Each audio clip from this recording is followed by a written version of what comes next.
Problème en termes d'organisation d'activités en dehors des cours. Par exemple, l'organisation de bacs blancs, l'organisation d'oraux blancs. Une délégation a été reçue, mais du côté du rectorat, on précise que les dotations horaires seront fonction des effectifs et des moyens disponibles dans l'académie. Une question d'équilibre, nous dit-on.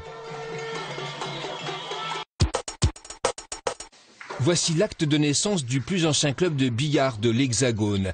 Né le 18 février 1844 à la Croix-Rousse, son nom, le Cercle des chefs d'atelier. À l'époque, Lyon compte plus de 10 000 métiers à tisser. Le cercle est réservé aux maîtres tisseurs qui dirigent les fabriques. Il y a l'aspect ludique, bien sûr, mais aussi une fonction sociale inattendue. Alors, la technique du tissage a toujours évolué. Et donc, le Cercle des chefs d'atelier a été créé pour s'échanger des informations sur les innovations techniques en matière de tissage. Une sorte de centre de formation permanente avant l'heure où l'on ne doit aborder que la technique et la joie des coups à 3 bandes, rien d'autre.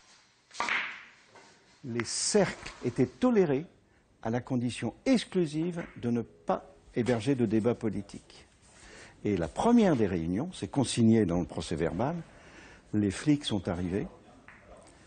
Et ça a créé un malaise parce qu'ils venaient voir si effectivement c'était bien conforme. Le cercle est en effet fondé 10 ans après les révoltes des Canuts et dans une ambiance de surveillance policière, le billard devient la distraction qui suscite déjà un certain intérêt. L'État manque de sous, déjà à l'époque, il y a un déficit. Et pour combler le déficit, il imaginait 2 moyens.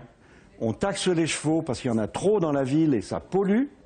Et on taxe les billards parce qu'il y en a partout et que tout le monde joue. Et pour prouver qu'à 170 ans, leur association est restée jeune, les joyeux lurons du cercle ont décidé de faire tourner une machine à voyager dans le temps. Donc en fait, vous avez des ondes qui sont captées là, qui se concentrent sur la bille d'or qui se trouve derrière. Et quand il y a suffisamment d'énergie, ça part. Elle permettra de faire revenir le fondateur du cercle cet été, enfin, on espère. Donc vous voyez qu'ici, on ne joue pas seulement au billard, on perd un peu les boules des fois. Service de nous.